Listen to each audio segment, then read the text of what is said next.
quand tu as parlé de philosophie de jeu, je pense qu'au bout d'un moment, j'entends tout ce que tu dis, Kevin, qu'en France on travaille, j'entends ce que tu dis, Fred aussi, mais je pense qu'au bout d'un moment, il faut se rendre compte d'une chose, c'est que quand Marco disait il n'y a pas que les résultats, bah oui, mais il y a quand même les résultats, c'est ce qui permet de jauger. Et quand on voit les résultats de nos équipes en Coupe d'Europe, on est ridicule. Et à un moment, je pense que la France doit faire sa révolution philosophique en termes de philosophie de jeu. Et regarde, Kevin, regarde en Italie. Cette révolution, elle a eu lieu.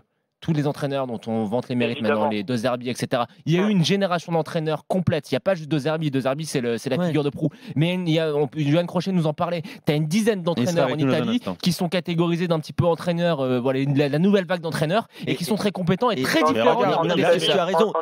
Jouons la place. Tu as raison. Mais moi, je ne veux pas redorer, justement, parce que j'allais dire à Jonathan, où il a raison sur le fond, mais sur la forme, je vais te répondre ce que va te répondre 75% des fans de foot en France et surtout 99,9% de tous les gens qui travaillent à la fédération, ils vont te répondre une chose. 2 étoiles, monsieur.